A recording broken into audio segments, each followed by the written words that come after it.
She didn't see me, obviously, but so like you see a bunch of really funny A vibrator Funny being thing. stuck in your butt, and that paramedic is sitting there going.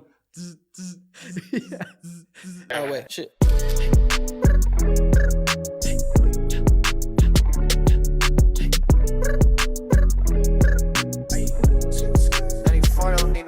Yeah, that's good. I can change that post edit. Tech man Brant. Okay. Tech man Brant, bro. Doing it all from scratch. Dude, I'm trying. White noise is the end of me, bro. There's always a little bit somewhere. That's fair. I'm not very meticulous, so I probably would have ignored it the whole time. Oh, gotcha. Yeah. No, All right. I can definitely. I was editing a podcast yesterday, and while I edited it, it was I had these on. It sounded, I could hear all the imperfections of it. Mm-hmm. I'm trying to be less perfect. Like, not saying I am perfect, but like, you know how people like are always reaching for better and better. Yeah, people let like perfectionism stop them, kind of thing. Yeah. So And like, I feel like the career you're in, it's hard to try and be perfect. I think it depends. I am very particular with what I do. So I work as a firefighter and a paramedic. I've been doing that for a bit.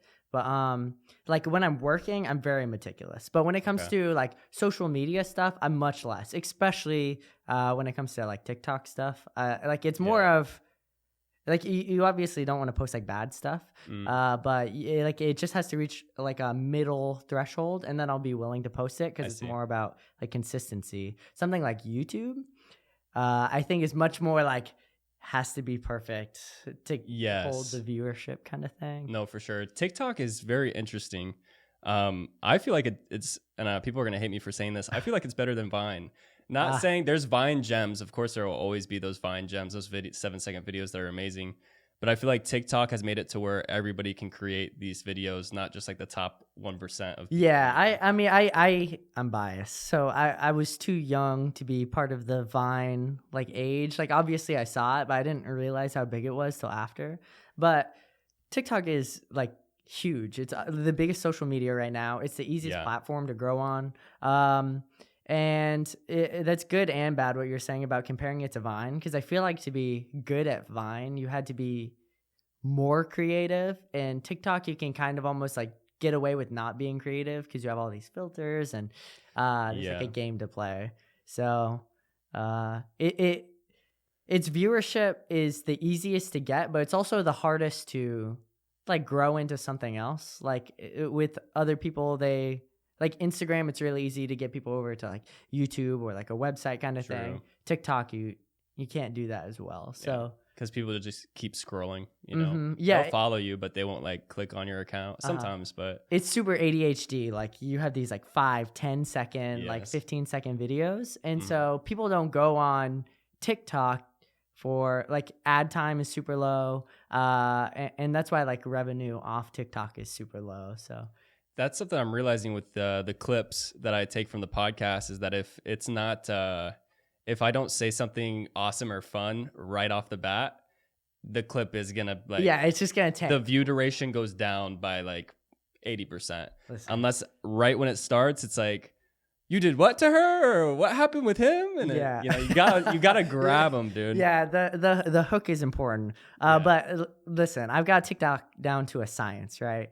Even though I'm new, I got it. Ready? I got a 3-step thing. Okay. 3-step list to grow on TikTok. You're gonna love this. Okay. I love this. So, the first thing is what we were talking about right before we started this. You just need to post consistently. So, like, there are days where I need to post and I don't have anything like great by any means, and I just post like almost like a shit post. Like I just put it out there and it will do okay. The second thing is you have to have like an audience you're aiming for, right? So if you're just putting out like following trends, like just like following a trend, unless like you're an extremely hot person, you're not going to do really well. Because that's a niche, just being hot. Yeah, I mean, I'm not going to compete in that. So you have to have that niche. And actually going back to number one, like that middle tier thing, like you obviously don't want it to be terrible, but just have it like be okay. Have a community or your niche that you're aiming for, and then just being very engaged with people who comment on your stuff. And so between those three things, you should be fine, honestly. I'm lucky because my niche, like firefighting comedy, like paramedic comedy, super undersaturated because everybody is afraid to get roasted. Any niche you're in, you're gonna get roasted for sure. Social media is a mean place sometimes. Yeah, I've realized I actually didn't know how I was gonna handle hate starting this, but it's gone great actually. Yeah. I've had it's interesting to me because I put out videos where I didn't think they were controversial at all. And people find ways to, I mean, people get offended by all different things. It's weird. Yeah, it's interesting. So I have a post right now that has 1.4 million views. It's like my first one to pop off, right? Nice. And there are so many people like actually upset at me about it. And it was a complete joke. I'm going to look, I'm going to find it right now. Yeah. What's the 1.5 million view one? So it's one of the first ones I posted. It's it has to do with walking in. So 911, you get dispatched to like what are called unknown medicals sometimes, where they don't know exactly what's going on, so they send you to like check out, make sure everything's okay, and it can be like an emergency. So yeah, I mean I don't want to give the thing completely away. Yeah. All right, let's see. Let me get some audio on this. It's a relapse.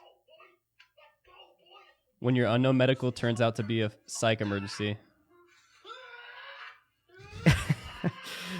I just love the sound choice on this. So it was funny because my original video idea, mind you, so I was 3 days into starting TikTok at that point. I had like maybe 100 followers when I posted that. And like I had no idea how well it was going to do. I told my friend, my partner that I was working with that day, I told him about it. And he was like, oh, like I actually have a better audio for this. Like listen to it. I was like, oh my God, that's so good. So we just did it. And I remember that video started and overnight it hit 1,000 views. And I was like, oh my God, this is insane. David Dobrik, where you at? I know. I was so excited to hit 1,000 views. And then it became like, oh, maybe I'll hit 1,000 likes. Like maybe I'll hit like 5,000 views, 10,000 views. And then I was like, oh, it'll die out at like 100,000 views, which was, I mean, I was so happy with that. And it just kept going and kept going. And so it's crazy. That's a lot of people. 1.4 million people to watch a video of you. That's a lot of human beings. You've never, like, none of us even know personally 1.4 million people. It's impossible. Our brain can't do it. Yeah, the analytics behind it are interesting because it'll give you watch time. And that video is 11 seconds. And it'll give you complete watch time of everyone that's watched it. Mm-hmm. And it's now almost 1 year. So if you were to sit down and watch that video nonstop, it would take you a year to watch it as much as everybody else has, which is crazy. But better get started. Yeah, right now. That's why I'm saying TikTok is like the social media to like start out on because it's easy to grow. But I have a friend who got me into TikTok, and she was doing really well. I watched her hit 10,000, and within the next 3 months, she grew to 50,000, and she was making a lot of like side money off like brand deals kind of thing. Cool. And so I was like, oh man, like I could try that, right? So I told myself I was gonna post every day for 30 days, and I wanted to hit 500 followers. That's it. And so I'm just over the 30 days. I'm at like day 35 or something. You posted every day? Yeah, I posted it every day. I think I missed one day, but I have a lot of days I posted like 2 or 3. And I ended up hitting 12,000 followers. So like a 25 times more than what I thought I was aiming for. Yeah. So yeah, no, it was awesome. Is it where do you want to take it now? Now that you have generated this amount of people within your niche, what are you thinking about the future? Like, do you want to do something with it? Keep making short videos? So business wise, there's a lot of ways you can go with it, but it's kind of hard because in the grand scheme of things, 10,000 on TikTok isn't that much, right? Mm-hmm. But I enjoy what I'm doing, so I'm going to keep going. I eventually want to pivot to YouTube. And so stay within the niche or just pivot to YouTube, do other things? That's a good question. Because you work out, you do a lot of different things. Like, I'm not working out like I used to, just because of sheer busyness. 48 or 24, 48, that's your schedule? See, that's the easy part though. So like I have. Is that good? Do you like the 24? I love the 24, 48. It's just I do a lot outside of it. So I work 24 hours and then I get off that 48. I'm enrolled full time at UCF. I'm part time at UF doing a critical care class. And then I have my second job, which I still work on in ambulance part time. And then up until like very recently, I had a research internship that I was still doing, but I backed off that just because I want to make sure that, I'm still getting my school done. But like pre-med content, so like people who are trying to go to school to be a doctor is like huge on YouTube, but it's very hard to get into.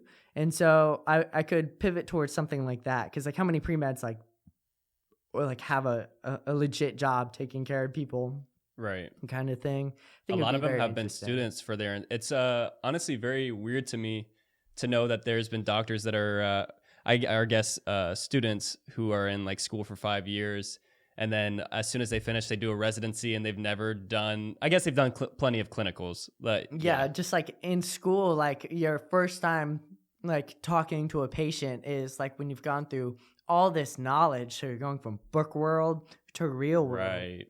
OPQRST. I forgot you did that. Yeah. EMT Brant. I did EMT. I did it just to test the waters and see if the medical field would be anything that I liked at all. Yeah. So I don't want to jump into 4 years of nursing and then get out and be like, I hate this shit. God save me, please. No, but I did EMT, and wow, it was like everybody in there was family. I went on clinicals. All the nurses were fun. All the EMT paramedics were fun. Like, we would work out at the fire station, and then we'd get a call. They would send me in. There was a call.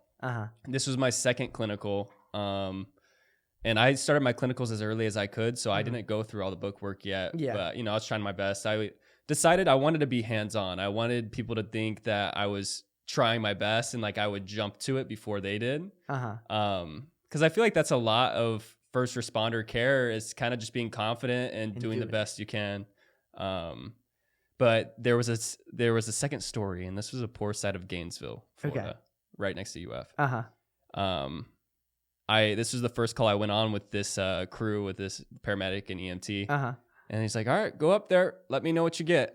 And I'm like, are you serious? Like, I'm an EMT student badge. And like, I walk up there. I'm like, hey, how's everything going? I'm Brant. What seems to be the issue? This, that. Go through the whole scheme. And I came down, and he's like, what'd you get? And I like told him. He's like, And then he walked up there, and he's like, I'll do it myself. Thanos. Yeah. I mean, I remember like when you're new to like so EMT. I mean, the pay is terrible. Like but the job itself is so much fun. Like the things you get to experience as an EMT are awesome. But I remember showing up on scene of a 911 call, having no idea what needs to happen. No clue. Like my medic would be like, oh, could you grab me this? I'd be like, oh, okay, something to do. Like I know what to do here, right? But like as you go on, you get more used to it, and then to think like I'm the one to run this call now. Like as a paramedic, like this person's life is actually in my hands. If it's an actual emergency, which is like 1 out of every 20 calls, it's like this person's life is actually in my hands. It is, yeah. And man, what a cool experience. Do you so when you have that thought, is it kind of like imposter syndrome kind of pops up, or now that you've been doing it for so long, have you lost that imposter when you're brand new? Yeah, absolutely. When you're brand new, so you go through your 6 months of EMT, your year paramedic, and then you have to go on provisionals where like there's a lieutenant over your shoulder who watches everything you do. And even though you're the one making the decision, it doesn't feel like your decision, because that person could step in if you're about to like do some harm.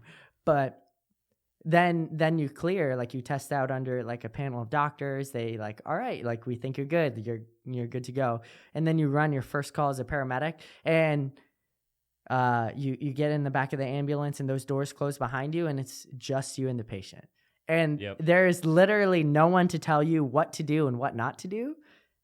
I'll never forget that. Like I'll never forget my first like critical call where it's just me and someone who's like circling the drain. It's like, wow, this is actually on me. First call as a paramedic alone, you have to like intubate and do Yeah. could you imagine? Uh, That'd be so scary. I had so many crazy calls when I was testing to be out on my own that I felt okay when I got out on my It's a own. good thing. Awesome. Yeah. So I'm glad I had that person over my shoulder for that. Did you were you able to like do intubation and do IOs and those like ALS type of things before you got into being a paramedic alone, or during school were you able to test So the I waters? had some good stuff in school, but there's no way when you're going through school that you're going to be able to do all the skills we learn, because there's so much.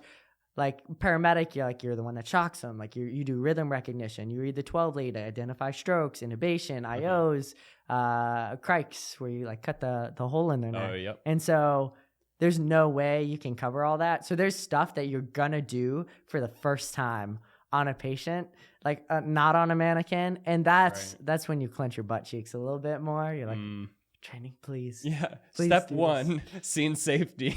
Yeah, it's Step 2. No. but I'll never forget it.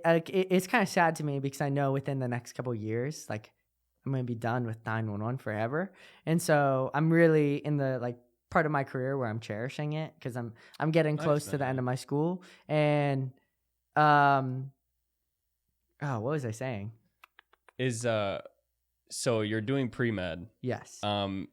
And you're cherishing these moments. Do you ever have burnout with 911? Not anymore. Not when you work on anymore? the ambulance, yes, because the ambulances around here are just overran, way overworked. But at a fire department, it's much easier. I run maybe like 7 calls in 24 hours. Nice. So that's super manageable. But when you're on the ambulance, you're up all night. Like you have to bring them to the hospital, and sometimes they're Transfer stuck on the of care. walls right now. And Okay. because I mean, hospitals are just clogged up. So. Man. Yeah, I mean, it's an interesting experience. It's sad to me that that's gonna come to an end soon enough. Like with my school, like coming to a close.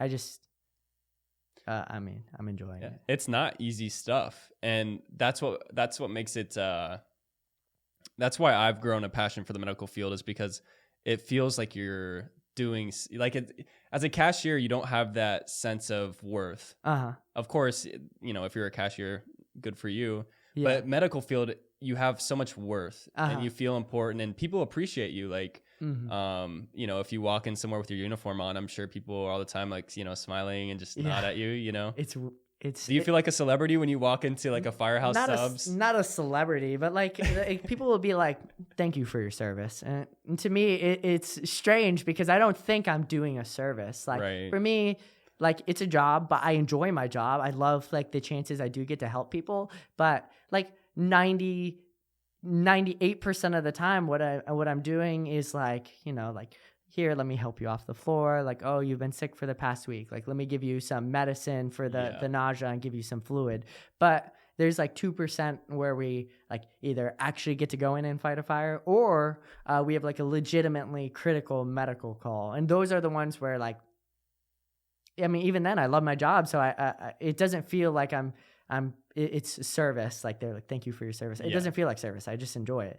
Also, I mean, I don't know if I've ever actually felt in danger doing my job. Like I know people consider firefighting like a dangerous job, but if you know what you're doing when it comes to fire, it feels pretty predictable. With police, it's different. I know, and I mean this, or I know firefighters get really happy when they finally do get that fire call. Is that what you call it? There should be a word for it. Yeah, like a structure fire. Structure fire, yeah. And they're always like, yes, finally, like, let's do something. I know. Because like 80% of our training goes straight to training for fires. But we were on like 2 fires a year. So when you get those 2 fires, it's like, this is what we've been training for. I had that day 4 days ago. No way. Awesome. Was there a fire? Yeah, there was a fire at a local barbecue place, and it was contained actually initially to a smoker. And when they opened the smoker, because it was so deprived of oxygen, it just came barreling out, like literally almost like an explosion out. And for that one moment, it was probably as far from like me to you, maybe a little closer. For that one moment, I was like, this is it. This is what I trained for. And then I mean, I didn't feel heat in that moment, even though I probably could if I was like cognizant of it. But like my adrenaline was just like rushing. Like this is it. I had the nozzle because I'm the newbie. Like it was just cool experience. Oil fires are scary to me. Like when I used to work at Chick-fil-A, we'd have two separate fire extinguishers. We'd have two separate ones, and one would be for an oil fire, one would be for a normal fire. Just oil fire just sounds scary. Yeah, something involving oil. Like what's scary about them is that if you spray them with the wrong thing, they spread faster because like water doesn't put them out, so they just spread. So it's like, oh man, yeah, that's scary. Yeah. Do you enjoy? So you definitely enjoy being on the fire side of things more than on the actual ambulance. Yes. So just for people who aren't really into first responder type stuff, firefighters are usually the first on scene, correct? Or at least try to be, and then transfer it to the ambulance. Yeah. ALS. So in older days, like firefighters didn't do anything medical. It actually kind of got dumped on firefighters when hospitals left like the emergency medical like system, and they were like, oh, firefighters have a lot of free time, like they should learn medical stuff. And so because of that, now fire departments are much more saturated than ambulances, and just because there are more of them, they're more spread out and they're able to get to calls earlier. Also, ambulances have more time transporting and there's less of them. So most of the time as a firefighter, you'll get on scene before the ambulance and you get to do like you're the first person to an emergency. So there's a lot of stuff that needs to happen. And I mean, there's a learning curve there. Yeah. What's your favorite subject involving schooling with anything medical? And then what's like the worst subject for you personally? Ooh, that's a good question. So I find anything neuro, brain stuff super interesting. I'm actually a neuroscience major at UCF, so go Knights. And then anything cardiology I also love, just because it's what we learned the most of in medic school. It's one of the only things we learn to a level that's like similar, not quite to medical school, but like similar. Like we learn a lot more of it than nurses do. And everything else nurses learn a lot more. So I embrace that because it's one of the things where you can legitimately make a difference and you feel really smart doing it. So that's really it. And then worst subjects, anything hormone related, like endocrine, very boring. Anything, lymphatic. So me personally, I don't like anything involving delivering babies. I've delivered one baby in 4 years as a medic or 6 years in the field. Very messy, and the mom didn't even name the kid after me, and I tried. I was like, Sean would be a beautiful name, and she was like, Sean would be such an ugly girl name. I was like, Shauna? She's like, absolutely not. I did try. Shauna. I did. I always made that joke, but I did try. I'm always afraid of like, say, at least when I was studying EMT, I'm like, okay, when I'm on the ambulance or at a home birth and I have to deliver a baby, I'm like, I could just imagine just seeing the feet pop out or something and be like, oh no, like, complication. Because people who don't know, they're supposed to crown, the head's supposed to come out first. That's how it's supposed to happen. If anything else happens, you have to like rush them to the hospital because either a C-section or they're going to figure it out some way, or preeclampsia. All that stuff is just scary to me. Yeah. Because you never know. I mean, absolutely. Yeah. And you don't find out till it's happening. You don't find out until it's too late. And so, that's my other big thing with like delivering babies. Like we have stuff to do it, but if something goes wrong, we only have so much stuff we can do. And so, you can't do surgery on the road. You can't. Do that. For HIPAA purposes, this is a total story. Fictional. But the baby that I didn't deliver, the lady, when she went into labor, her water broke. And instead of calling 911, she had breakfast with her family. Then she wanted to do her makeup. And then she, her favorite movie came on. So she wanted to watch her favorite movie. And then she finished her makeup. Then she called. So by the time she called us, it had been like 12 hours. And like her water had broke for 12 hours. And this was like her 5th kid. I was like, oh no. And so I tried to make it to the hospital, but we didn't make it. Just slipped out. Yeah. Real quick. Like it was fast. When she told me the baby's like coming, I looked down and there was like the top of the head, and that baby came quick. It came out like a little lubricated football. And so I was like, please. But the baby was healthy. What was the theoretically. What was the process of fictionally the umbilical cord? Was it weird to like tie it and cut it and stuff? Man. So Because okay. they're weird things. I have a perfect analogy. You go to the gym, resistance bands. It was just like a wet resistance band, and then you have to like clamp it and then cut it. And so like every time I grab a resistance band, I was like, it's pretty similar actually, just like a dry version. Start doing jump rope with it. It's like, oh, thanks. I've been trying to get like a good shoulder pump in here. So. I remember on my first day of school for emergency medical tech, we sat down, and the first day, 3 different teachers walked in. They're great.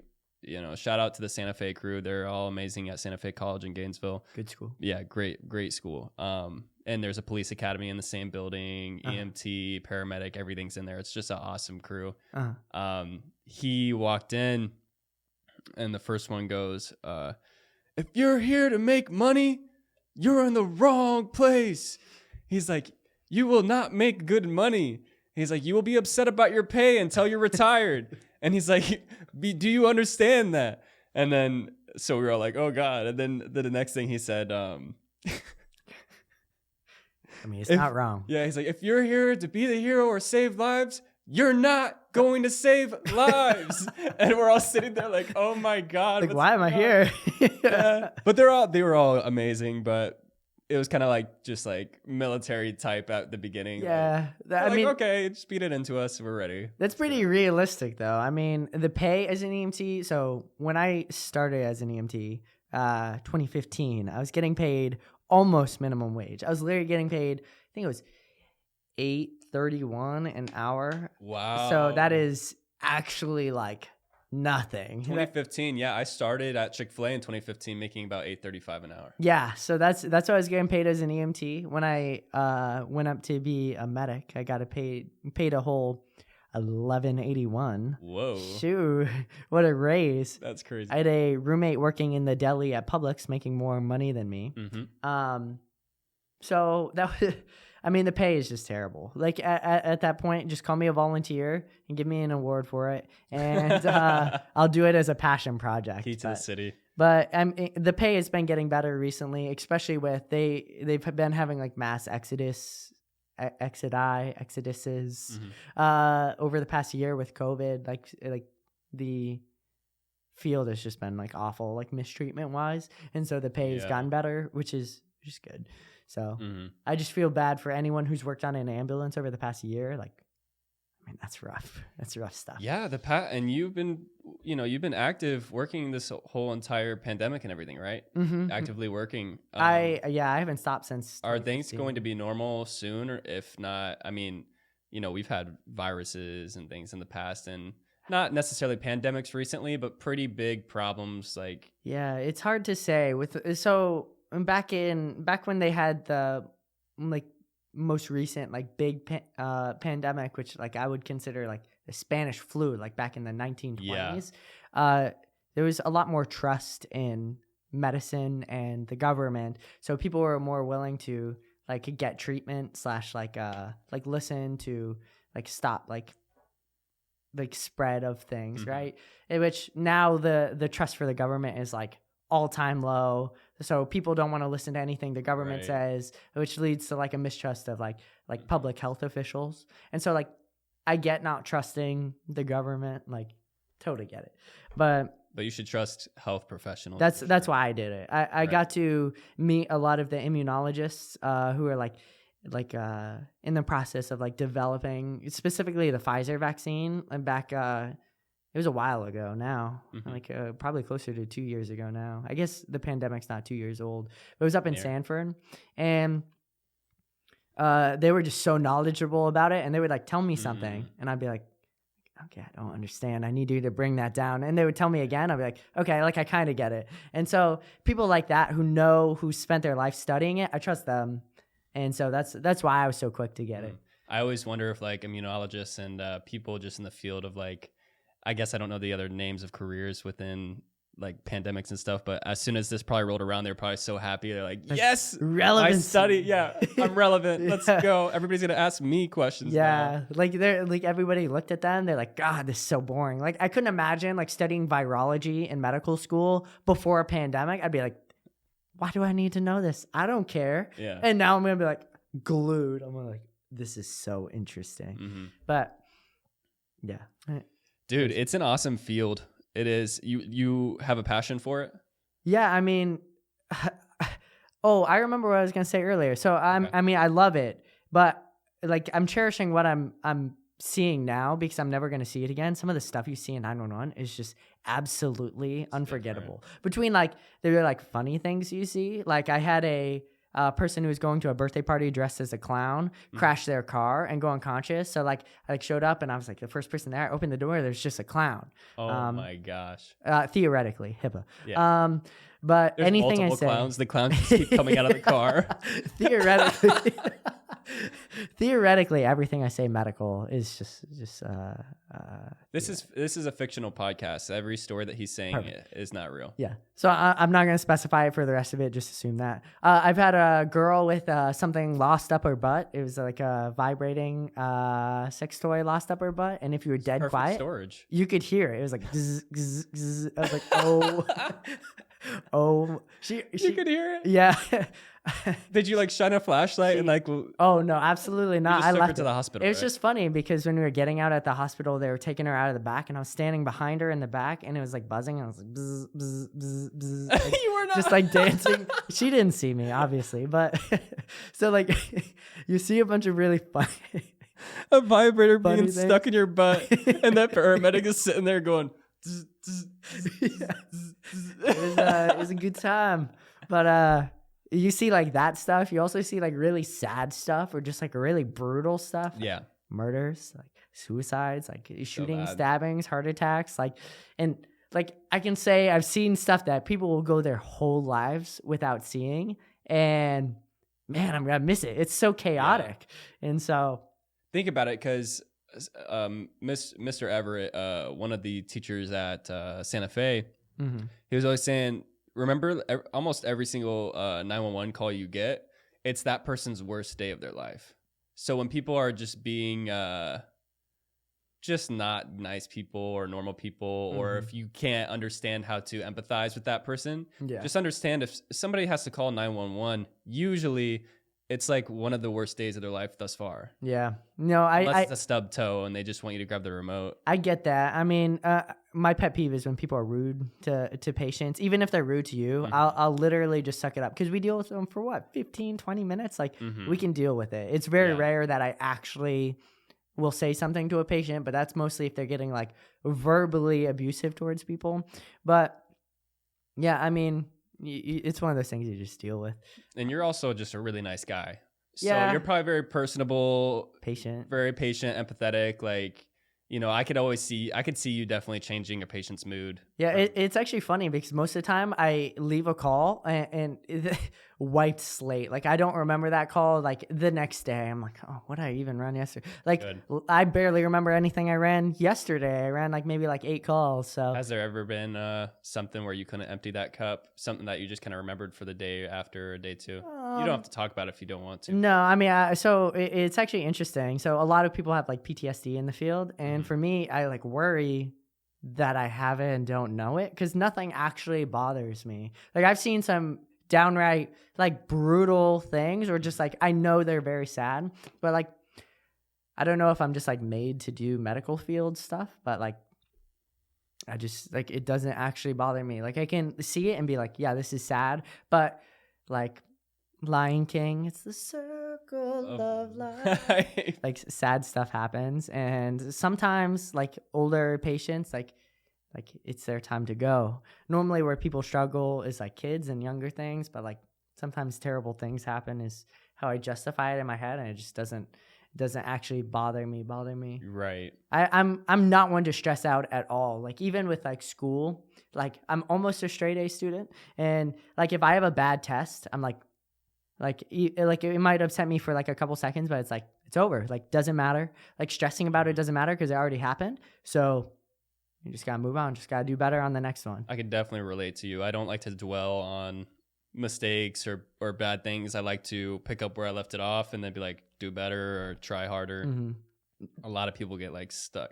A lot of people are mentally weak, and the field that you're in, you can't be mentally weak in. Yeah, no. And if you are, your career will eventually end. Resiliency is like huge, but like not even just in the medical field, like in everything you do. So like, fitness, like you're working out really consistently, and then you have an off week, you like terribly, like just jump back on it. Like something like the podcast, let's say you like miss a week, you don't like, oh, I missed a week, momentum's not really there. That consistency over like longevity is important to be successful.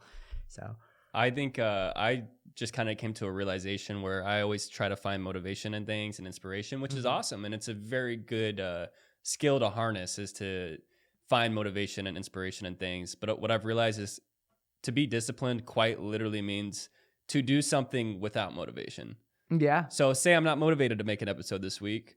I have to have the discipline to be like, no, I'm going to schedule the episode. I'm going to show up and I'm going to do my thing. Even if I'm not motivated. Even if Donda by Kanye West isn't motivating me at the moment, I got to like suck it up. Have you listened to that? Is that good? I've listened to it. Kanye, I like him, but I have to convince myself that I like his music. Is that weird? Like, yeah, that's me with like a lot of the popular artists, but they like grow on you. But what were you saying about motivation?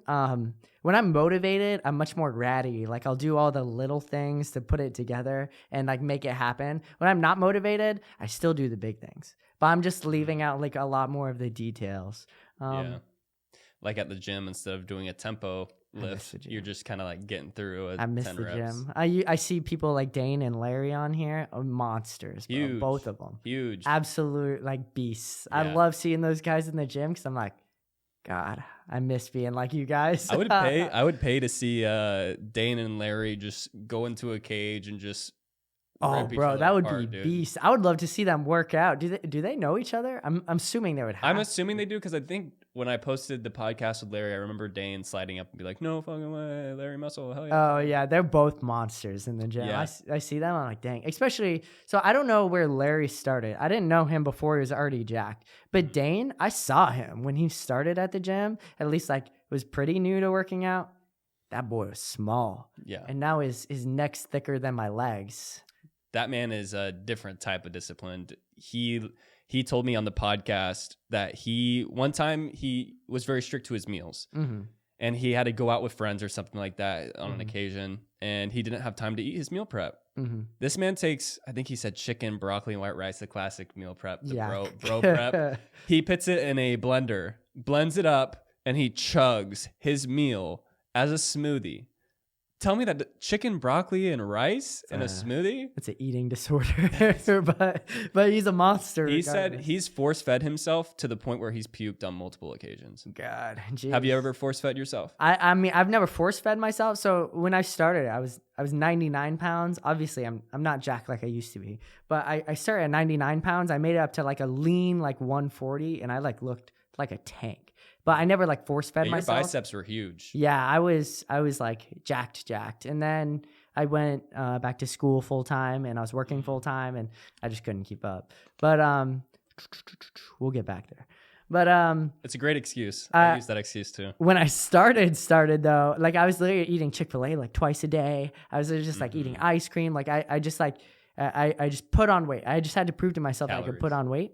And then one day I was at the gym, and I like bent over to like tie my shoe, and like I like got up and I was like out of breath. I was like, oh God. So I did my first ever cut. And then from that moment on, I had no problem like putting on weight. But I've never had to like force feed myself to the point that I'm going to throw up. It's more like I've worked out hard enough to throw up, especially like leg pressing. I've thrown up before.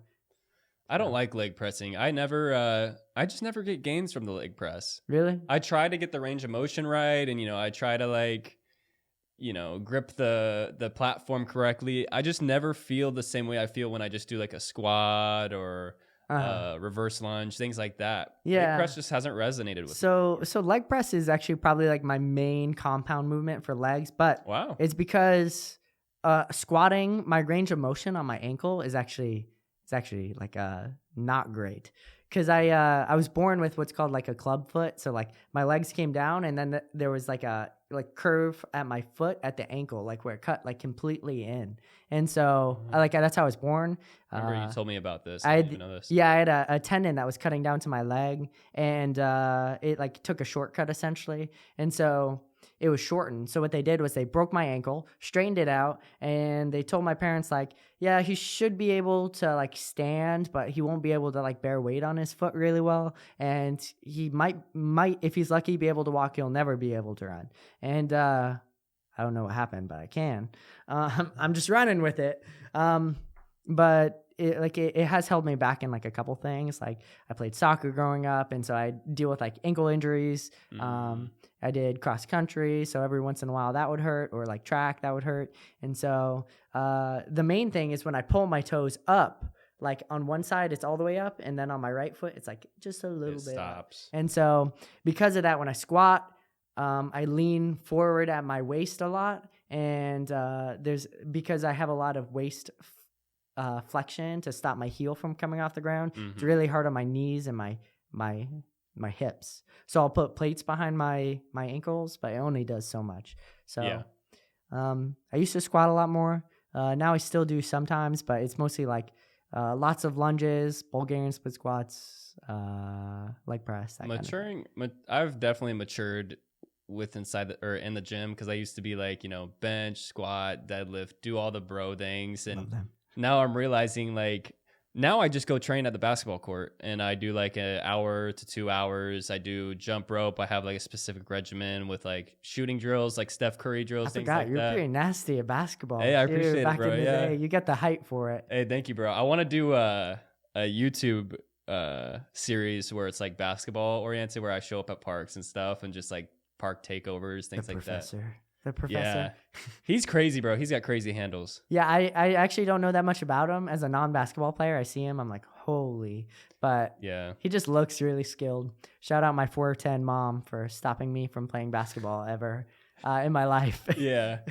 Dude, I mean, being tall comes with its benefits, but also the cons. Like, I definitely have like a bulging disc or something, bro. Like, problems? I'm ignoring it, but it's there. Ooh. I don't know why I'm ignoring it. Injury. Yeah. Shoot, I'm going to call the ambulance one day. What's the complaint? Oh, just slight back pain. You got to wait for 3 years before you call. Actually, funny you brought that up. I used to have a regular who would call for shoulder pain every week, every Friday. And he would call for left shoulder pain from an accident from 1989. He'd roll in. He'd be like, "Where's my sandwich?" It's like, okay, well... They would like give him a sandwich, check his vitals, and then send him home, like every time. So do you do like, say you go to a house and it's elderly and it's like, oh, I just need a peanut butter and jelly. Would you like go in their fridge and make like a peanut butter jelly and give it to him? Yeah, I mean, a little weak. Like, I would, but I would also educate them that like this isn't what 911's for, and I'd also look into like maybe these people need home health care, like because I had someone who can't make this up. I made a TikTok about this. But it is made up and it's completely fictional. Oh, or is yeah. this okay? I can't make up the TikTok I'm talking about. Yeah. Anyways, so I got to a house and there was this lady. She's probably in her 40s, heavier set, and she was sitting in her recliner looking at her TV, and the TV's on full volume, 100%, right? And so she like, I can't hear a word she's saying, and she can't hear a word I'm saying. So I said, I grabbed the remote. She points to the remote. I grab the remote. I bring it over to her, and I give it to her.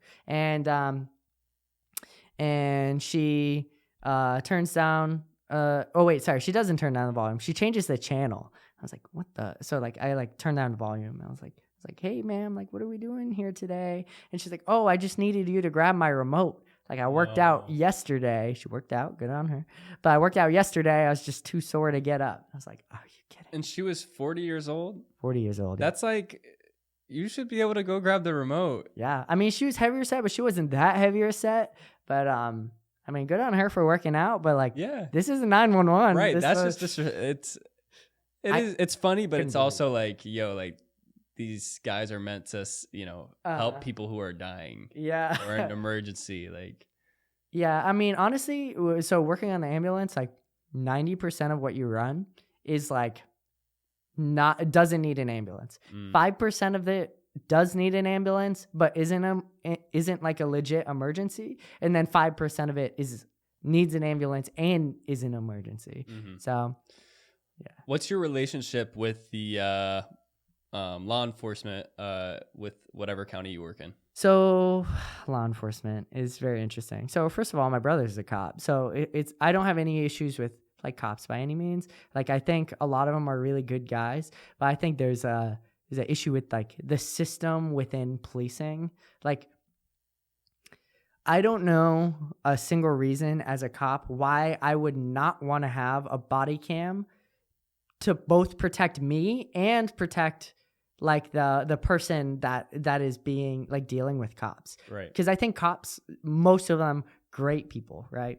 I work with them all the time. They save my butt all the time. Super great guys. I just think there needs to be more accountability with what they do. Just not because they're bad, but like the position they're in, it would be better for both parties if they had a camera recording it. Yeah. And so it's hard. It's hard to be perfect too. It's you got to try your best, especially when you're constantly being called to some of the worst situations in your city at the moment. It's like, I always try to think like how I would react to what's going on. And it's like, you got to take a step above that as a police officer, law enforcement in general, take a step above that and realize the responsibility you hold and really never lose your cool, you know, really be super serious, but yet relatable. Like, it's weird when, like, cops are relatable. I'm like, sometimes I don't even feel, I guess, I've met a couple of awesome cops, and every cop's different, just like every EMT is different. But I've met cops that I'm like, are you even human? Yeah. Like, when you go home, do you still act like this? Just like hard asses. Yeah, like, rude to me, like, up front with me. I'm like, yo, if you weren't a police officer and you were talking to me like this, I would respond back with the same sort of, like, hatred. Like, realistically, why would you want to be a cop, right? It's so a like hard job. if one, you deal with all the people no one else wants to deal with, for one, right? And that includes like dangerous situations. But two, like if you're doing it to like help people or like serve the community, why would you not want to be a firefighter? Like our job's so much cooler. Like you don't get paid anymore. The pay's about the same. Running into a burning building is significantly less scary than someone with the intent to like hurt you. Right. And we do like, I feel like we do more like helping out like good than you would as a police officer. So like, like is that like a power thing? Like I don't know. I don't get it. It would just suck to pull people over. Like I would hate to pull people over for speeding because I'm like, oh yeah, I just ruined their day. Yeah, like, see, speeding. I would have. I wouldn't pull anyone over for speeding, but quotas. Not using your turn signal. I would ticket people for that. For riding slow in the left lane. Tickets for days. I'd be like, ticket for this, ticket for this, ticket for this. I'd be handing them out. But that's why I'm not a cop. Yeah. I can't believe that. And I looked into this because I was actually curious. There's in our county, there's quotas that they have to meet. Oh, really? I thought that was a myth. It was. So I know it was initially a thing, and then they were gonna ban it or stop it for a while. But from what I heard, it just became an unofficial. We can't make you pull over this many people or like give this many tickets, but also here's the quota. Try yeah, it. you should probably do this kind of thing. Gotcha. And so that's why I heard it turned into. But I'd believe it if it was a thing again, because where I heard that whole thing about quotas wasn't this county. So yeah, not a big fan of like forcibly forcing people to pull over 30 people before the end of the month. It's yeah. Like, okay, shit, I'll pull over 10 today. Okay, this guy. Yeah, they all wait till the end of the month. So like, don't drive at the end of the month or whatever day it is. I don't actually know how that works. Yeah, it's scary to drive on holidays too because there's extra police officers out. And it's like, oh shoot, I better be careful. They're everywhere. Yeah, I mean, for me, it's just bizarre how how different it is from police officer to police officer. Because there are some that will like pull people over and give them a ticket for like speeding like 6 or 7 over, right? But then I've had people who are like obviously drinking and driving, and they crash into a car and hurt people, and the cop's like, oh, I don't know if they've been drinking or not, and they just like don't like try and charge them with a DUI. It's like, this person could have killed someone. Like, right. I'd be all over that. Yeah. And so that's one thing. People even I'm not gonna name names, but some friends of mine, Mhm. and they would be like, "Oh yeah, drank," and then I drove home. I was like, I I'm hate like, that. bro. I'm like, it's not. I was like, I care about you, and I'm afraid that you're gonna crash, but I'm also afraid of like the 2 children in the other car. Yeah, You know what me I'm saying? too. Like, think That's about other my people. thing, because I've seen the other side of Yeah. that. So I don't want to be driving down the road and have somebody come into my lane straight on who's drunk and kill me. Like mhm. that's that. I don't want that to happen. Yeah, That's not cool. that and seatbelts are like my two like big Huge. things as far as like when I'm like with like my friends, like don't drink and drive, wear your seatbelt. Like that's it. Yeah. I don't ask for much. You can speed, you can drive recklessly if you're sober. I don't care. But like don't drink and drive, wear your seatbelt. Yeah, you're gonna be ejected either out of the car or like around the car if you get in a serious crash with no seatbelt. Yeah. My girlfriend does a horrible job with her seatbelt, and it's gotten to a point where I still have to remind her, and I'm like, every time I sit in a car. Her name's Sarah, right? Yeah, Sarah. Sarah, wear your seatbelt. I know, dude. I say it all the time. Gotta be better. It's gotten to a point where I don't remind her anymore if she doesn't put on her seatbelt. Does a car not beep? The car beeps, but she doesn't notice it. Yeah, I would strike It's out. that bad of a habit. Yeah, I'm getting close to left facial droopage. Yeah, But I slam on the brakes every once in a while. I'll be going like 30 and I'll slam on the brake and she'll go fly forward and she'll nice. her hands will hit the dash and I'll be like, I'll look at her. Listen. She's like, listen. That's great. Yeah. Love that for you. It is funny too. It's just funny. That's all. Yeah, I don't do it too hard. I would have a good time with that. I always tell my friends, like, if they're gonna drink and drive, like, listen, I'll come pick you up. I don't care if I work the next night. I don't Right. care. Like, I am selfless with that. Because even if they don't crash, if they were to get like a DUI from it, like DUIs can ruin your Facts, life. yeah. So Yeah. I mean, like anywhere you try and do something serious, like that's a big deal. So If I have more than 2, I don't drive. I'm always a beer guy.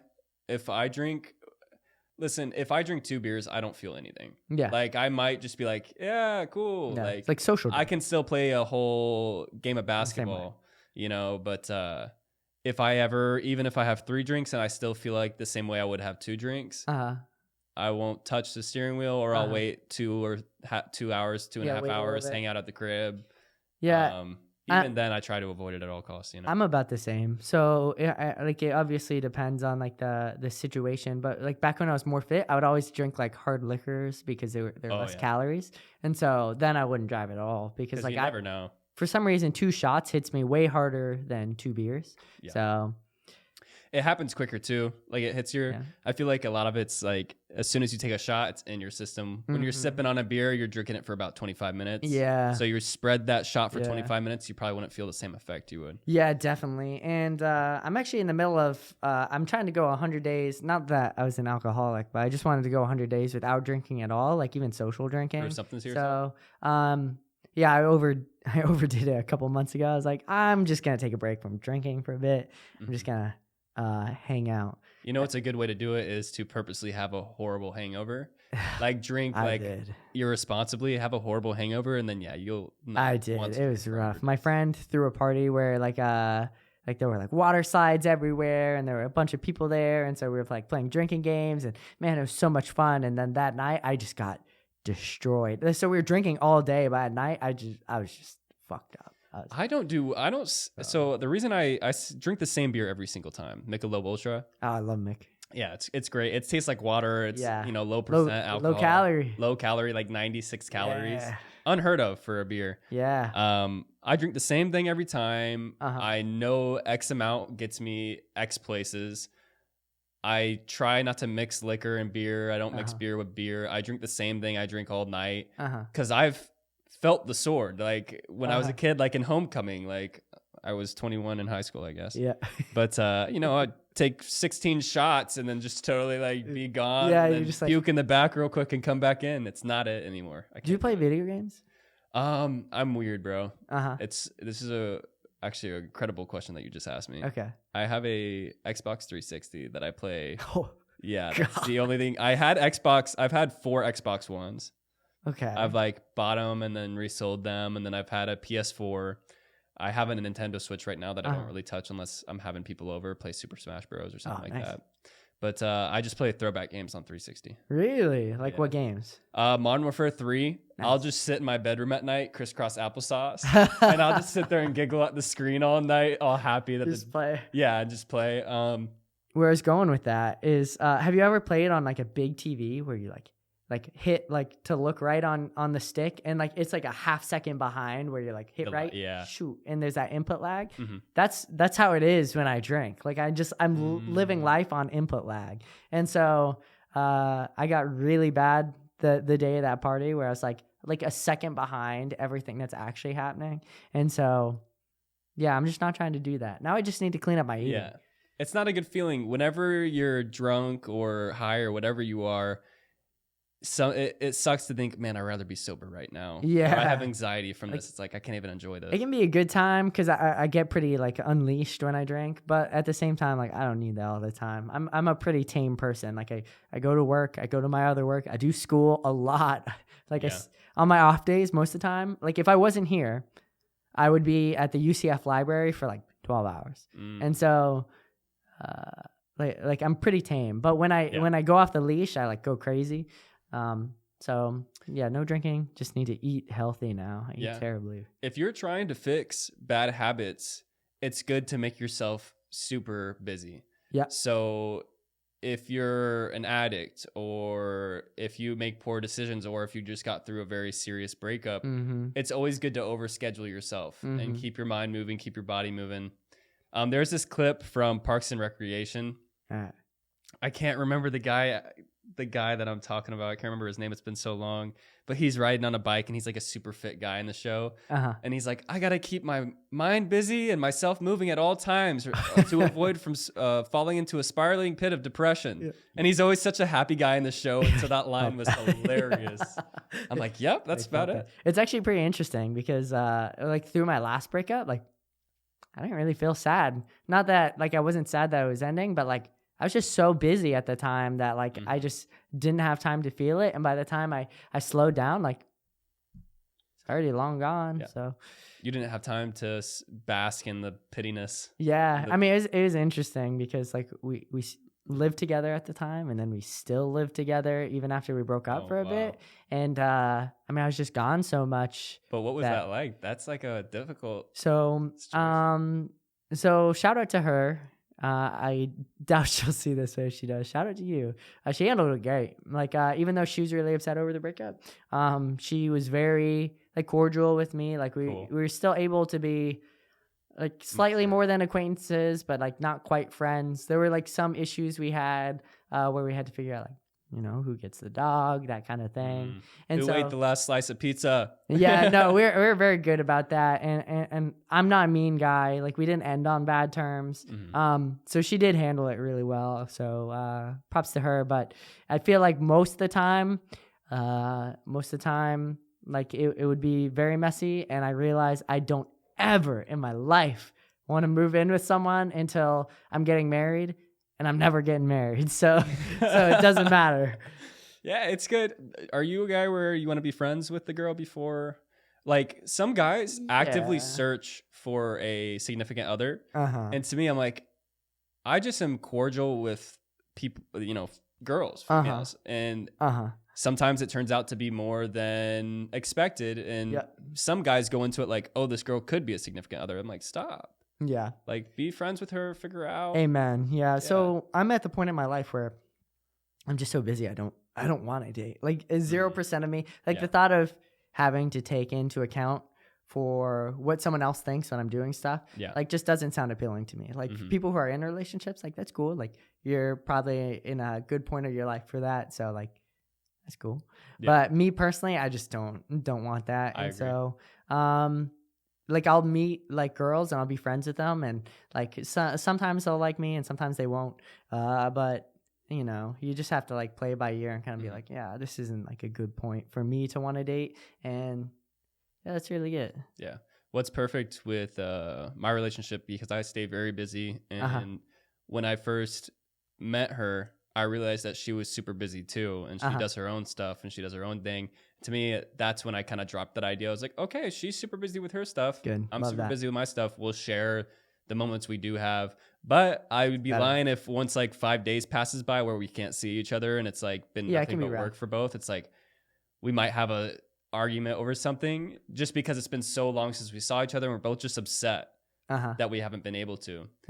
So that's my open book sort of thing. Like, it's pretty interesting. yeah, but then we'll see each other and we'll be all right. I actually just thought of something. I want your opinion on it. Hit me. Because I had this debate the other day with my guy friends.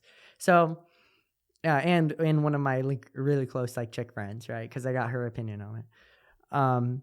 So I have noticed over the last year that, like not quite year, but since my last breakup, I have had the most pull of girls that I've ever have in my entire life, and I am way less jacked than I was when like I was single and like lifting like all the time, right? So my only thing that I can really attribute it to is like I'm not trying to be like overly masculine anymore. Like have my ears pierced, right? I stay pretty hygienic. Nice. See, I have my ears pierced. I've recently realized that when you're a guy, like I look at guys that are jacked and I'm like, oh my God, like that's sick. Like it's so cool that you're jacked, right? I've realized that girls don't see it that way. Like I don't think they discount muscles by any means, but for girls it's more of like are they hygienic? Like are they like super like genuine like people? Like are they willing to like express themselves? And then there's like guys like look at guys that are jacked, right? Yeah. Do you agree with that? Yeah, I agree with that completely because I'm very like honestly I could be very flamboyant. Like if it goes through your head where you think, am I being manly enough or am I being too girly? That's an issue right off the bat. Yeah. Like you just got to be you. And I think girls see masculinity when you are flamboyant and able to be. Yeah. Just because you're not compensating for anything. Like guys with big trucks, they all have the same thing in common. Very small. I'm not going to say anything. But you know, you don't have to compensate and act all manly because you are a man. And I had my best friend, when I told him that, when I tried to explain that to him, he's like, that is the gayest thing I've ever heard. And so I was like, no, bro, like you absolutely don't get it. And then I actually find it funny because there are two guys at my work where both of their significant others were they didn't meet me first. They saw like my like Facebook profile picture first and like, is he gay? Like, no, like I thought it was funny because I don't care, like whatever. It doesn't matter, yeah. Like I think the old days were like being like gay being an insult. Like, nah, who cares? It's over. Yeah, it's like I feel like in the future people are gonna have to come out as straight. And I know how weird that sounds and how everybody's like, you know, people have their religious values and whatnot, but the question's gonna rise where it's like, hey. Or a gay guy hits on you. It's like, hey, I like girls. I think like pronouns rather than being like, yo, what the hell's wrong with you? It's like, dude, he just likes you. He's attracted to you. What can he do? I think pronouns and like sexuality questions are just gonna become increasingly more normal because like being gay or being trans is just becoming more normal, and I don't have a problem with that. Like I have no problem with that, and so in fact, I have problems with people who have problems with that. Yeah, like I ran a call with a guy. I had a trans man who was having like a psych emergency, like a depression episode essentially. And me and my partner were like super understanding, like, calling him by his correct pronouns and everything. And the firefighter called me to the side and he was like, yeah, just so you guys know, like that's a chick. I was like, oh my God. Yeah, we fucking know. We know. And my partner was like, how would you like it if we called you by the wrong name, Kevin? And his name wasn't Kevin. I was like, thank you. Like, love that. And so, it's pretty interesting. Yeah, I'm a very, when it comes to anything like that, I'm very freedom oriented, meaning do what you want. If there's no victim on the other side, you can do whatever you want. Amen. You can wear a wig. You can freaking wear shoes that make you 10 feet taller. I don't care. You can do what you want. Just let people be happy. Right. Like it doesn't have anything to do with you. Why you gotta put people down? And I say that I say that as like it is human nature sometimes. Like I don't know where this comes from, but like you'll judge people, right? But you I have know to where it comes from. really. Yeah, Where? insecurity. Oh yeah. I mean, I would agree with that. Of course, this is the partial answer, but yeah. I catch myself doing it sometimes, but it's really important where you like catch yourself like saying something, and like you like how you talk to yourself is very important with who you're becoming. Affirmations, but like also like how you talk about other people. So if I catch myself talking bad about someone, where I'm like I'll say something about them, I'll like stop myself and be like, listen, like they're just doing them, or like they're doing something that doesn't hurt anybody. And you know, sometimes I wish I was confident enough to do like sometimes I worry about what other people think of me. So yeah, more power to them. Mm-hmm. I've dropped a lot of insecurity in the recent couple years because everybody has insecurities. Amen. And if you don't, you have an insecurity of insecurities. You know what I'm saying? If you say you don't have one. But once I just realized I'm unapologetically me. Mm-hmm. Like my name's Brant. Mm-hmm. I'm me. Like I'm not going to change myself or be anything other than me. And if you don't like me, I'm like, that's a projection of you. Like, yeah, absolutely. You don't like me because of an insecurity you have or a jealousy or some sort of weird reason. There's like a lack of just like cognizance there, where they like they're very non-self-aware, so they judge other people. And if they're lacking self-awareness, like who cares, right? Yeah. Like my best girlfriend, the one who was actually blowing up on TikTok that I was talking about at the very beginning, she is obsessed with rats, like absolutely weird. Obsessed with rats. And I mean, that is strange. Yeah. That's a strange thing. But like the fact that she's willing to do that, I'm like, that's cool. That's cool to me. Yeah. Like whatever. I appreciate people who are different. I'm very into diversity, and I want to surround myself with people who aren't the same as me, but just very odd and different. Because I have my weird quirks. I mean, do you understand how weird this is that I have this in here? Yeah. This is so weird. I'm talking into a mic. Like, I'm a weird person. I think it's so cool that you just like, you had this idea. At one point, this is just like a electrical impulse in your head. Yeah. And here it is. Like Mr. Neuro. Yeah. It came out to be like an actual thing. Like the amount of work you've probably put into this set, like even like the details of it, like it's probably way more than I know too. Yeah. And so, I mean, props to you for like going out of your way and starting, because starting is such a hard thing for so many people. I appreciate that, bro. I realized that I always talked about doing a podcast like probably 90% of the population does. Oh, let's do a podcast one day. Everybody says it. I think it's easier. Yeah. And I was like, I'm going to start. I went to Best Buy with Ryan Shaver. I bought one of the Blue Yeti mics, two of them. I already had one, so I bought one. I set them up. I plugged it into my laptop. I went on GarageBand. I was like, oh, okay, I can record with GarageBand, I think. And is that what you're using now? No, right now, that board you see over there, it's the PodTrack P8. Oh. Yeah, it's dope. It puts in work. All that's recorded onto a SD card in there now. But before I recorded straight into GarageBand, I had no talking points. You know, I don't really like to go by I have talking points for you right here, but it's more of just general ideas I don't want to miss about the person I'm talking to. You can just roll. Yeah, exactly. I just let it roll. I pressed it and I said, hey, what's up? How you doing? Like the Bass Pro Shop hat. And then all of a sudden we went into this 45-minute conversation. And to me, that's like your first time doing something. I'm like, I don't know if I can talk. And I make it interesting. Yeah. And then it was, and I was like, yo, I'm doing this in 2 days and I'm going to do this next week and I'm going to post it on a Spotify. And that's how I started. You just have to start. Now you're going every platform. Yeah. You're going everywhere. Yeah, this is on almost every platform. Yeah. Even the weird ones that nobody uses. The YouTube content you have just looks so good. Thanks, bro. It looks so good. It, like between the set and the sound quality, and the video quality, like I didn't know what to expect walking in here. It looks good. In case you were wondering. Looks good. If you're ever on here, whoever's watching, it looks good. Yeah. I always tell people, if you have a niche or enjoy doing something, you develop a small passion for creating videos or videography, that can go a long way. And that's quite literally exactly what you've done. You have a niche, it's medical. You have a specific niche right now, which is 911, emergency, ambulance, or fire. And you developed a small passion for creating short videos. Yeah. So what I suggest to people is exactly what you've done. And 13.5 thousand followers later and 480,000 likes later. So fast. Yeah. It worked. 30 days. Yeah. I eventually, I don't know if I want to pivot to like pre-med content, like on YouTube or like educational paramedic content, because I'm almost completely maxed out as a paramedic. I've taken every single course that you can take as a paramedic, except for I'm in the process of my last one, which is the one I'm taking at UF. It's like the number one, like rated critical care class.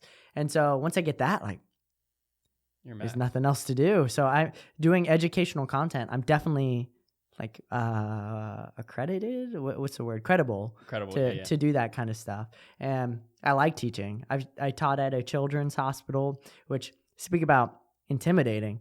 Like when I get up and I have to teach, like, so what I would teach is like a course called PALS, which is Pediatric Advanced Life Support. And I'd get up there and I'd have to teach like in front of like doctors. It's like, who am I to teach a doctor about something medical kind of thing? Yeah. And no, it goes great. You just have to be entertaining. Keep it engaged. Keep them doing stuff. Don't be monotone. Charismatic people go a far way. Yeah, especially You're just optimistic. Entertainment. Yeah, upbeat.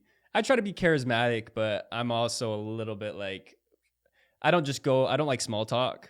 So I like to dig into the conversation. So I kind of have a difficult time talking to strangers. Yeah. Because I don't know where to start. Like I'll see somebody I know and I'll hide at Target and I'm like, wait, I'm a podcast host. Like, what am I doing? I'm supposed to be like charismatic as fuck. You're like the one going out. Yeah. And I'm hiding the children's books while a good friend walks by. I'm like, I just don't know what to say. Yeah. So running into people from like high school, like most of the time it's like that. Like if I'm in the gym, I'm like hat down. Yeah. Especially back in the mask days. Oh, that was the best. Just like no one would talk to you. Obviously, if it's someone like you or like one of my close friends or like I run into them, like I obviously get excited to see like my close friends. Especially, I just moved back to this side of Orlando again, so like getting to see some of my close friends again in the gym, it's like heck yeah. But whenever I see someone like Target or Publix, I'm like, oh god, don't see me. No, right? Yeah, I agree. I talk to a lot of people at the gym. I'm very brief though, because you're working out. Yeah, I'm a hoodie guy. I don't know if you see me, but I like to wear hoodies nowadays. Oh, do you? Yeah, I just pop on a hoodie. Pump cover, or do you keep it on? I keep it on. I take it off. I'll take it off if I'm doing like a real pump thing, like, or if I feel good. Sweaty. But I like to like have my AirPods in. I avoid eye contact. Nice. I like close my eyes in between sets and I'll like manifest and do affirmations. And that's awesome. Yeah, I need to do that. The best workouts I ever had were, I had an app where if you leave the app, it like kills your phone. So I just turn on a music app like Spotify and then put that on. So I couldn't use my phone because like getting on social media in between stuff will just kill it. Like kill your workouts. For sure. So that's actually smart. I actually feel bad for getting on my phone during workouts. I used to have a bad habit where between every set I would like change the song and like I would skip through my playlist and then like 2 minutes later I'd finally find a song and I'd be like, oh yeah, I just wasted time and energy and I'm not focused anymore. And I did it every set. I would change the song. I don't know why. I have a friend who works out really hard, like super hard, and he doesn't do music or his phone the entire time. Sometimes he doesn't even bring his phone in. Wow. I don't know who hurt him, but yeah. Dane doesn't listen to music sometimes. Really? Most of the time. Really? Every once in a while he'll play. I love Dane. He'll turn his phone up and he'll like place it on the ground with no AirPods or earpods or anything. And he'll just play music out loud. That man, he's a walking cartoon character. He just doesn't care. He doesn't. Did you meet him at the gym? At the gym? So oddly enough, that's where me and him kind of developed a personal relationship. But I have a friend named Angel Perez, and Dane was really close friends with Angel Perez. I met him through him. Angel was on the podcast, but even before that. Oh, yeah? We were like little, not kids, but teenagers. I knew who he was, but I didn't know him. Yeah. But Dane, his transformation is big. His neck is huge. His neck flex. What is he even? He has like a saying for his neck. He's like swole neck gang or something. I don't know. He calls everybody else pencils. Yeah. And I always slide up on the stories where he says that. I'm like, dude, stop being mean to me. Like, leave me alone. Every time I do a neck workout, I send it to him like, Papa Dane says. Yeah. So he says. Are you trying to do a specialty with med? Ooh, so I don't know like where I want to go with medical stuff. So I know you're into neuro stuff. Is there a specialty you want to do with any neuro? So neuro is interesting because the more I learn of neuro, the less I want to learn more of neuro, just because it's getting to the point where it's extremely meticulous, where you're like memorizing pathways and like a bunch of stuff that's just like not as interesting to me. I think I like the concept of neuro. I don't really know right now. It's funny because I just said I don't like pathways, but I like oncology stuff. Like my research internship, one of the studies we do is you take people's blood and we'll centrifuge it and we'll take out the plasma and then we'll put it in a DNA sequencer and we'll sequence it for cancers. Because I think cancer research is super interesting. A lot to be discovered too. A lot to be discovered. And so that's super interesting to me. I used to hate like the thought of going to school to be like an emergency medicine doctor. But if I did, I would specialize in like teaching paramedics just like I do. Like when you test out as a paramedic, you have to go in front of a panel of doctors and they ask you a bunch of questions like, what would you do with this? What would you do in this scenario? And they just like kind of see your thought process. I would like to be on the other side of that and do educational things. I would also be super interested in doing like disaster relief. Like I'm friends with the main doctor who was in charge of Miami-Dade's like fire rescue for the Seaside collapse. And that was weird. Yeah. How it just collapsed like that. I don't know. I've heard a lot of crazy stories. Like, weird stuff. I mean, I don't know if I believe it or not. I just don't know that much about it, but it's still terrible. But I mean, I don't care what I'm responding to, but disaster relief would be like awesome. Yeah. And so that appeals to me with emergency medicine. I don't know, really. Right now, I'm just focused on, once I do this critical care class, I want to fly on a helicopter before I go to medical school. That's my short-term goal, and then my long-term goal is medical school. So flying on a helicopter is super competitive because everybody wants to do it. Yeah. And so, because you're the badass, right? See, remember the cons of being tall? Yeah. I kind of brought up to one of the nurses how I wanted to, like, being a flight medic is just a super dope gig. And, everybody's like, oh, yeah, it is. Yeah, it's super dope. And then she's like, yeah, but you're way too tall. How tall are you? I'm 6'2". Oh, 6'2" is the cutoff right after. So 6'2" is the tallest you can be. Really? Yeah. But like, how tall is the cabins usually? Like, how? Oh, you'll be squished, but most people will be like squished unless you're like little. But it's gonna be less of your upper body squish. It's gonna be more of your legs just tucked like way back up. Right. And so, no, you could do it still. Yeah. It'd be EMT would actually help you if you go to. So keep your EMT up. Go to nursing school. You can challenge for your paramedic. After that, like you just have to take a test and you can get your paramedic and your nurse. Oh, really? I didn't even know that. Yeah. So once I complete my nursing, I can just take a test and also have my medic license. Yeah. So you're doing it out of order, but you can do it because most of the time people go to nursing. They're like, oh, like I want to be a paramedic too. And so they go to EMT school and then challenge for it. You have your EMT, you'll go to nursing and then you'll challenge for your paramedic. I see. And so if you wanted to work as a paramedic, you could, because all paramedic is, for the most part, is it's EMT plus more medical knowledge. And so that's why they'll let you challenge for it. I don't know how the skills portion of it is handled, because there's some skills that you would still have to learn that nurses don't. But I mean, I know that's a thing, because in my EMT class, I had a nurse who's going to try and fly on a helicopter. And so that would help a lot. Yeah. Being a paramedic and a nurse, and if you get nursing experience, you could fly on a helicopter if you wanted to. My original route was, after EMT, I was going to jump straight into P1 and start my medic. But then I would talk to some people in the field, and they're like, you're wasting your time. Or because I said I would want to be a nurse as well. They're like, just go straight into nursing. You're going to waste the whole 3 semesters becoming a medic. Sure. And I'm like, okay, now that I can just do nursing and then do a test to become a medic, that's awesome. Yeah, I saved 3 semesters of my life. Yeah, it's really cool. The bridge between nursing and paramedic is like good. True. But yeah, flying on a helicopter beforehand and being a nurse and a paramedic would help you a lot if that's what you wanted to do. Yeah. How badass would that be? How sick would that be? That would be badass. Being my advantage is I'm 5'5", I'm 150 pounds, and so I'm way under the cutoffs. And the lighter you are, the better it is for flying, because you can take heavier and heavier patients, because there's a weight restriction. Yeah. And so that's a huge advantage. All my education's an advantage. I have a good track record. Like, I just need to do well in this class. And let me tell you, when I tell you I'm sucking up in this class, I am sucking up so hard. Is sucking up good or bad? I mean, it's good. I'm like just you're sucking working up to really the hard. teacher or Yeah. working hard? Yeah. Okay. Because he's on the hiring board for the helicopter, essentially. And so I'm going to go work there part-time doing like ground ambulance stuff. And then I'll get on the helicopter afterwards if I can.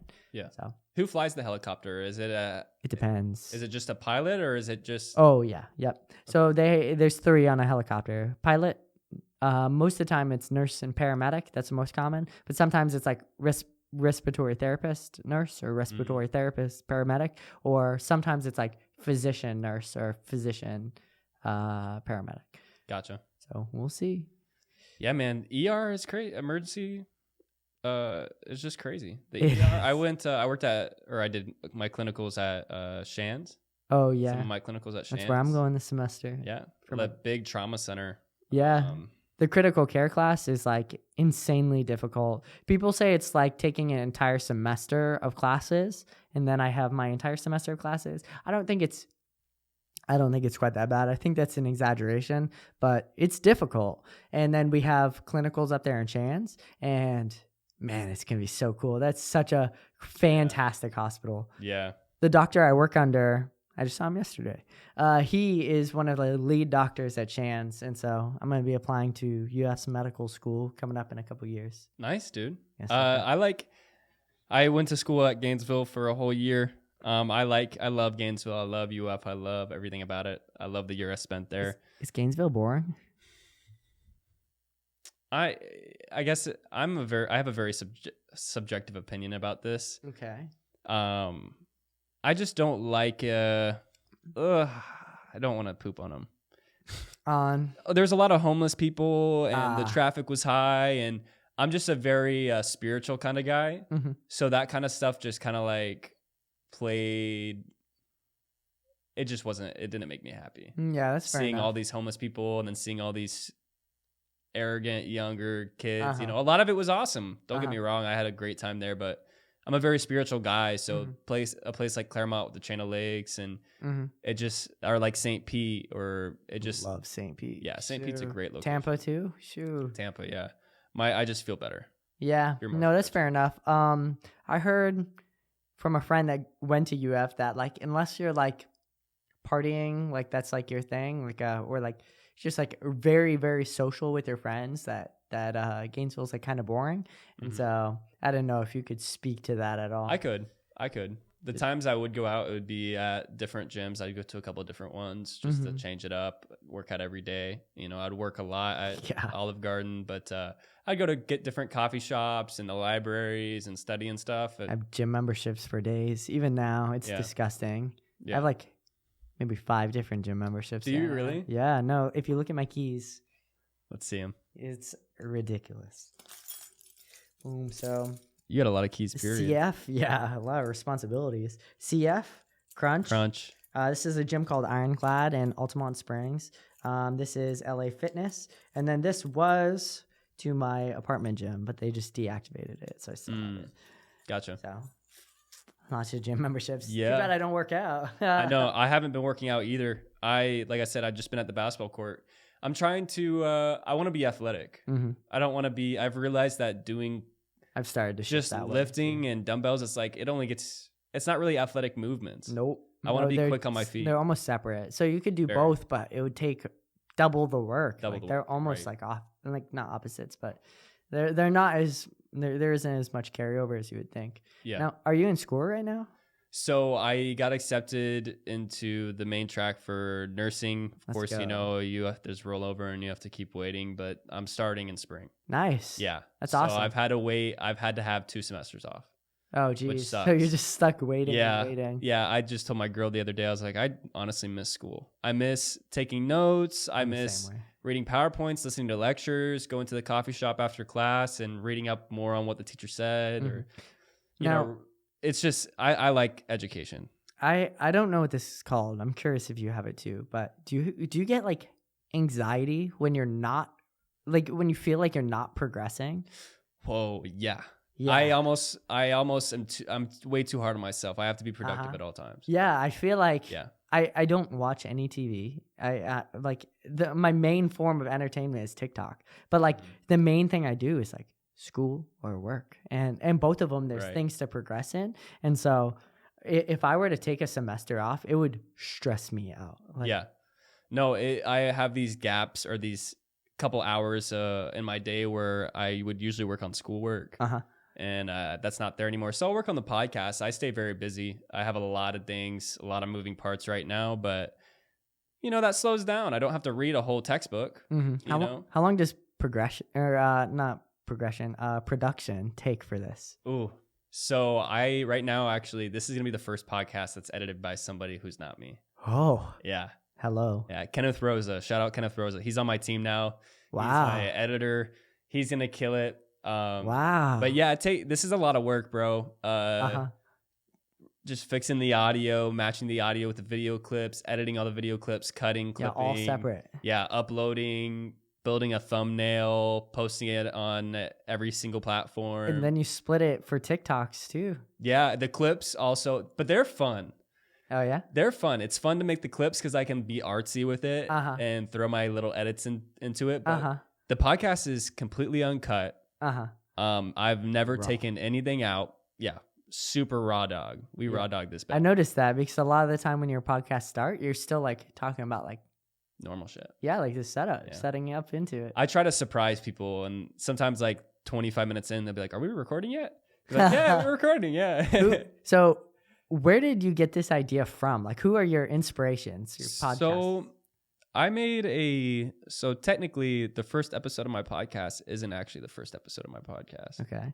There was 2 lost episodes, which I'll be releasing probably far in the future when it's all like, what? Like, what's the first episode?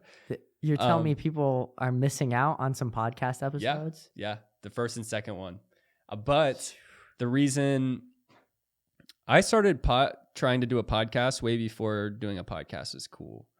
And then it became popular, and I'm like, really, I'm missing out on this. Like, everybody listens to podcasts now. If you're showering or commuting, people don't listen to music anymore. They listen to podcasts. Amen. Joe Rogan had a big influence on me. Even Logan Paul with Impulsive, I enjoy his show. Yeah, me too. Yeah, he's dope. Guilty pleasure. Yeah, very good. I always hate being like, oh, look, Logan Paul's show. And everyone's like, what? Paul Brothers, you fucking suck. You're stupid. I listened to a Logan Paul podcast years ago, like in 2015, 2016. He was on a podcast.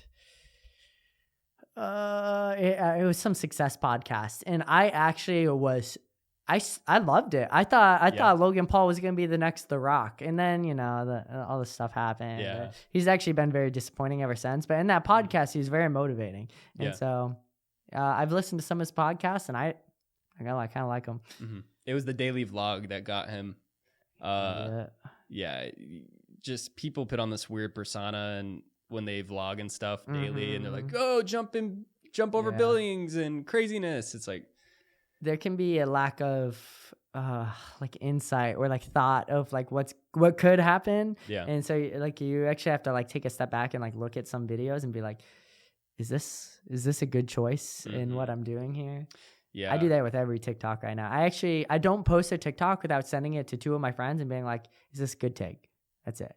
Yeah. And just so I get 2 more eyes on it, or 4 more eyes on it. And like, you know, because I've had videos where like I'm like, hey, is this a good idea? And they're like, you know, maybe not. And not that I'm trying to offend someone, but like sometimes comedy, like there's someone on the other end of it. Right. And so if you actually look at my content now, a lot of it's like making fun of myself, even though a lot of it's not true. Like I'm pretty good at my job, but I'll make jokes about myself just because it's easier. Or like, you know, there are some things I do that are goofy and I'll just make fun of it, and people relate to that. And so, yeah. Yeah, I like comedy. Do you listen to any comedy? So, no. I don't listen to comedy or action stuff as far as like movies go. Yeah, I'm a big thriller. I like thriller movies a lot. Like scary movies? Scary movies, the ones that are just like demons and pop-ups, I like watching them, but I don't want to watch them. Does that make sense? Now, what's your take on romance movies? Oh, I'm actually a big fan of romance. Me too, bro. I like feeling something, bro. Me too. I feel like, dang, I haven't felt in a long time. Yeah. It's like those in horror movies make me feel like emotions, but like everything else, like, I don't know. Action movies feel pretty fake. I hate action movies when they're when it's so unrealistic, where it's Yeah. like he jumps through a window and falls 2 stories and then rolls into a bush. It's like, yo, no human on earth would ever do that or be able to do that. A lot of the fights that we watch, I'm pretty sure I saw this in the Dane Whitaker podcast, the most recent one. You guys were talking about like fight scenes and stuff in action movies. I can't watch them, man. I just think they're so boring. They get confusing, especially Transformers. Have you've watched the Transformer movies? I have. When they fight, I don't even know what the hell's going on. I just see metal flying just flying right. and like it's like I don't know. It's all animated, but like imagine how much they pay that animation staff for that, and I just like am so hear bored. about the budget of some of these big movies and albums and stuff. It's just insane. Like the amount of money that goes into the entertainment industry in general. Yeah. Crazy. Yeah. Crazy. The Joe Rogan, his podcast deal to go to Spotify. Yeah. I don't know if you heard about it. Millions. Yeah. Like well over 10 million. Like I couldn't imagine. And for something he's already doing, just to exclusively put it on Spotify. So smart. Yeah. And Spotify is super cool because they still allow him to have like Alex Jones and crazy people on. Yeah. You know? And I think it's important. As soon as you tell somebody they can't talk, it gives them more credibility. He does a good job of like framing things beforehand. And so, yeah, I agree with you. When you tell people they can't talk, they get more credibility. Like that's the issue Facebook has been facing with like fake news kind of thing is they can, it's a lose all around. So they can let people post fake news and not do anything. And then, so that will spread. Yeah. They can fact check it. And then people are like, why are there fact checkers? That's ridiculous. Or they can, they can take it down. And when you take it down, I mean, that's the one thing that makes it spread the most. And so, yeah, very interesting. Yeah, dude. Social media's been at a weird spot since the beginning of pandemic and anything political is just so stressful, and I tend to stay out of that stuff. What do you want to do long term? Like, do you want to do anything specifically with this podcast, or do you just want to grow it to the end? Yeah, I want to keep doing this podcast, but also I think this is going to be supplemental to other content I want to make. When are you doing merch? Oh shoot! So I'm definitely going to. The name. I don't know when. Is there a name or like a reason behind the name? So we used to call catchy. We used to call things slap wet when things were cool. So I'd be like, yo, that's so slap wet. No like me and my boys. It was just an inside boy joke, you know? And I was like, the slap wet. And I was like, no, that's not good. I was like, that sucks. That's horrible. Slap wet. The slap wet. I'm like, that doesn't even make sense. Like, that's not even a real sentence. And I was like, the wet slap. I'm like, whoa, that kind of sounds like a magazine or a journal. I'm like, it's catchy. Yeah. Some things that are catchy, you can't even explain it. Like, I don't know. There's a gaming brand. It's called 100 Thieves. They're like a Nate Shot. Yeah, love they're like a hoodie org, right? But except they're winning. And like the 100 Thieves, I don't know what it is about that name. Love it. Wet slap. Yeah, love it. Same vibe. Bro. Same vibe. Yeah, I'm trying to develop a mission statement to go along with just like the business side of things, because every business has a mission statement. I've been thinking like the wet slap, like it leaves a mark or something like that. I'm like, wait, that can roll because that makes complete sense. Yeah. Yeah. Or when I originally started to want to make the podcast and I was like going through names and stuff, I thought my emblem was going to be like a butt cheek with a handprint, like a red handprint on it. Yeah. Or like a bikini or something. Yeah. Wet slap. That's so funny. You got into like videography for a bit, didn't you? Like YouTube stuff? Dude, I could have swore I saw a YouTube channel. I used to make vlogs, just video content. I used to make gym edits and things like that. Oh my God. Yeah. I forgot about that. It was whenever I posted it, I would always have this urge I would always have these endorphins just pop up, and I'm like, yo, I love doing this. I watch my stuff like back over and over again. I saw a TikTok where it's like when I posted an Instagram story and it showed a girl watching the same watching her own story over and over again all day, and I'm like, this is me. I watch my TikToks more than anyone else. I guarantee it. But I learn when I watch my stuff back that there's things I can do better. Do you watch your podcast back? So when I edit it, I have to listen and watch the entire podcast over. I've realized I don't like listening to recent podcasts for some reason, but old podcasts. Now that I'm on, this is episode 29. Mm-hmm. Now that I'm on episode 29, I like to go back to like episode 10 or episode 7 or episode 12. Gotcha. Because I forget about it. I'm like, what did we talk about? I don't even remember. And I go back and it's all new to me. But when I listen to a podcast I just did, I'm like, oh, I could have done this better. Or I start judging myself. That's what I was getting with. Do you ever like pick up on stuff like, oh, I should have told them not to back up when speaking, or like like I don't know, like I could have brought this up, or I don't know. Yeah, I think that goes to play. Do you hear something? No, I was just looking to see if I was gonna be the first one at the Polaroid. Sorry. Oh, gotcha. Yeah, that's good. I'm unapologetically me, and I'm trying to convince myself that I just don't want to judge myself. I want to continue to get better and be like, oh yeah, I could have done that, but I don't want to be like, oh, I should have done that. Yeah. I mean, there's a constructive way to do it. Like I don't ever look at my TikToks and I'm like, God, that was ass. Yeah. Like I suck. Do you ever dislike the TikToks you make sometimes? You're like, oh, I don't like it, but it did good, so I'll leave it. There are TikToks I feel like mid about. Like there's actually like I had a TikTok I posted a couple weeks ago, not anything important at all. It was like a shit post because I wanted to post a second time that day, and it's at like 250,000 views right now. And like, yo, this post sucks. Why is this one the one to blow? Like I'll put so much work into a video, post it, flop, like completely tanks. I'll post another one, like literally just like a shit post, spent like 15 seconds on it, blew up. It's like, bam. This makes no sense. Yeah. So that's why I'm saying, like, just being consistent. But like I was saying, like TikTok, like the quality is less important than being consistent. YouTube, it's more important, like to have both. Yeah. Have both, really. Yeah. YouTube is hard.